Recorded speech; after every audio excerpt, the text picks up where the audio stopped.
Hablábamos de que llegó el invierno y varias son las instituciones del gobierno que están trabajando para llevar adelante el plan invierno, donde justamente se trabaja desde el mes de mayo hasta el mes de octubre. Vamos a hablar sobre los datos y vamos a contarles que los datos indican el censo de 2023, que hay determinada cantidad de personas que viven en la calle y hay otras que van a refugios, y estamos hablando, como dice justamente la placa, que son 3.504 personas en total.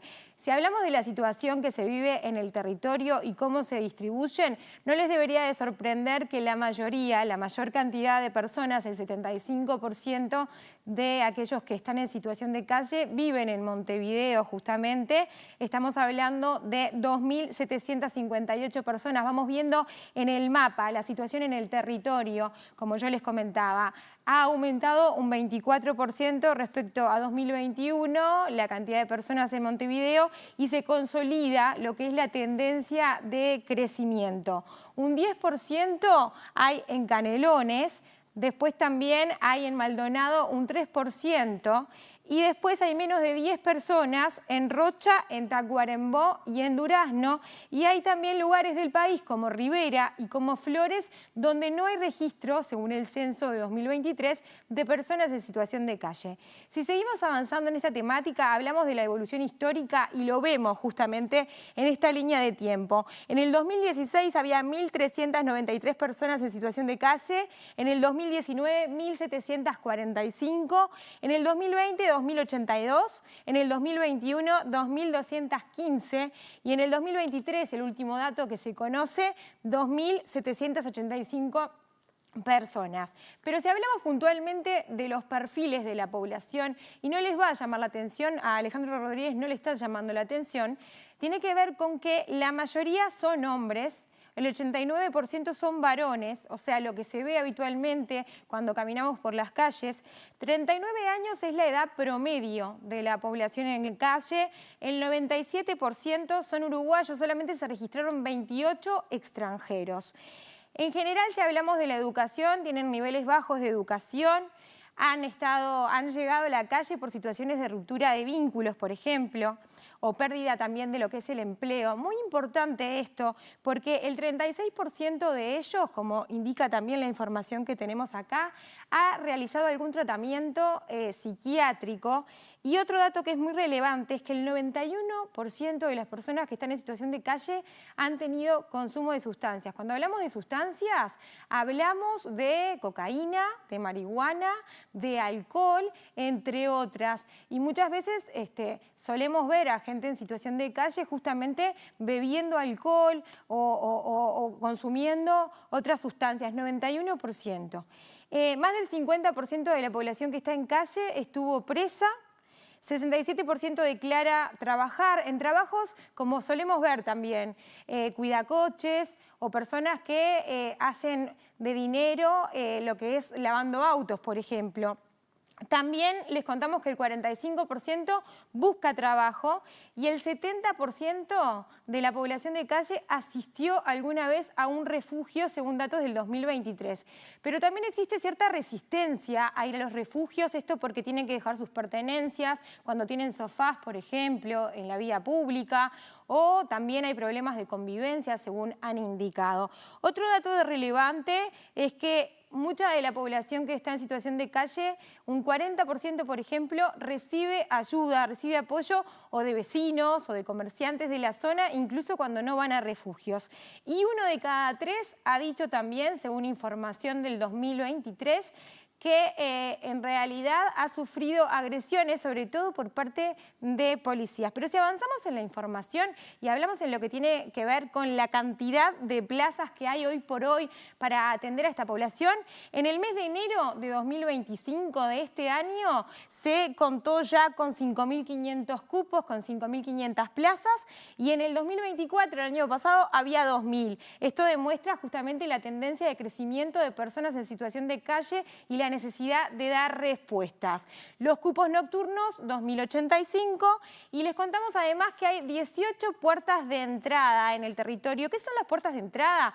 Bueno, son refugios, son lugares donde se accede 18-30 horas y se espera que se le dé a esa persona un cupo. A veces es en el mismo lugar y otras veces es en otra zona de la ciudad. A veces se les da boletos y hay veces que se terminan los boletos y tienen que ir al refugio correspondiente a partir de su propio bolsillo o bien caminando. Pero hay una cosa nueva y en el día de hoy se inauguró un nuevo centro que se llama de Puertas Abiertas, que se espera que a medida que avancen los meses y que avance el invierno haya 9 en total por el Mides.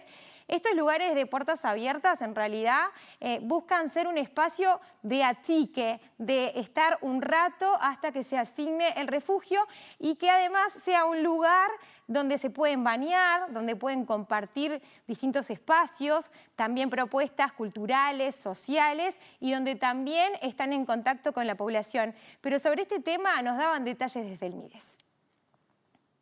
Puede ser 1, 2, 3, 4, 5 horas que un usuario de un centro nocturno tiene que esperar para saber dónde es que va a dormir. Y creemos que no es una forma digna, no es una forma cuidadosa, creemos que es parte de una violencia también que tiene el sistema hacia esas personas, tenerlos en la vía pública ahora con este frío, con este mal tiempo, esperando tantas horas, y queremos dignificar ese tiempo y que no sea necesariamente de espera, sino que sea de estar haciendo algo también, ¿no? Además de poder ir adelantando cosas que uno hace al cierre de la jornada, bañarse, comer algo, otro tipo de propuestas, y que después sí, cuando tenga su cupo, pueda trasladarse ahí o incluso cada puerta va a también contar con su propio traslado hacia el final de esa propuesta a las 22 horas. Exacto, es para hacer una espera más digna y con propuestas. Pero los Puerta Abierta, que está en el marco del Plan Comunidad a la Calle, tiene más elementos. Aparte de un transporte seguro, tiene duplas. Cada centro va a tener 6 duplas que van a caminar, van a recorrer en torno a los Puerta Abierta para ir también al encuentro de las personas, de los que no se acercan, de los que no se arriman, de los que no piden un cupo. Y creemos que ahí, bueno, hace tiempo que estaba faltando un ministerio que vaya más de salida, ¿sí?, a la comunidad para encontrar a estas personas, para invitarlos a los Puerta Abierta, para invitarlos a un centro, para conocerlos, para saber si no acceden a esto, a qué sí accederían, para conocer su historia y ayudar también a la autotransformación de esa situación. De repente no es con algún servicio del ministerio, pero sí de otra parte del Estado. De repente no es con el Estado, pero sí se puede arrimar a una olla popular o a otra iniciativa que las comunidades ya tienen, ya generan. Avanzamos con el plan invierno y les contamos que hay un equipo de distintas instituciones trabajando. Justamente se cuenta con 2 minibús del Ministerio del Interior que ellos levantan a personas que ya saben dónde están, por ejemplo, en el callejón de la universidad o otros lugares que ya son puntos donde se encuentran personas a la intemperie. 2 equipos móviles que trabajan en la mañana, en la tarde y en la madrugada, así como 3 equipos móviles de noche que son justamente equipos del Ministerio de Desarrollo con asistentes sociales y hay una ambulancia de ACE también que está trabajando las 24 horas. Estos equipos trabajan a partir del reporte de la población que se hace a través de estas vías que son bastante conocidas, el 0800 87 98 que es teléfono, el 092 910 000 que es WhatsApp, el 911 cuando se reporta una situación de emergencia, el 105 que es para el uso de las ambulancias, por ejemplo, y el 0800 50 50 cuando hay a la intemperie niños o menores de edad. Pero justamente es uno de los temas destacados, cómo trabaja este equipo interdisciplinario con el reporte de la población. Si hablamos de las internaciones compulsivas, hay que destacar que en el 2024, con el aumento de la población en la calle, se modificó por ley esta ley de internación compulsiva, que lo que implica es la internación no de manera voluntaria, sino de manera compulsiva, de personas que por temas psiquiátricos o bien también de consumo de sustancias implican riesgos para sí mismo o bien para un tercero. Y esto lo establece justamente un médico que forma parte del equipo de recorrida. Pero les contamos que internaciones compulsivas en 2024 hubo 125 situaciones de riesgo 19 traslados voluntarios y 100 traslados compulsivos. En el caso de 2025, este año, el Ministerio de Desarrollo está revisando la herramienta y además de eso, al momento no hubo ninguna internación compulsiva. Si avanzamos en los números, les contamos que sí, lo que hubo este año fueron 3 fallecimientos en las últimas horas, 2 en Montevideo y 1 en Rivera, y no se pudo establecer justamente que haya sido por hipotermia o por causa efectivamente del frío, pero se está investigando, se está avanzando y justamente eran personas que estaban vinculadas a distintos programas del MIDES. En 2024, en tanto, no hubo ninguna persona que haya fallecido en situaciones de intemperie.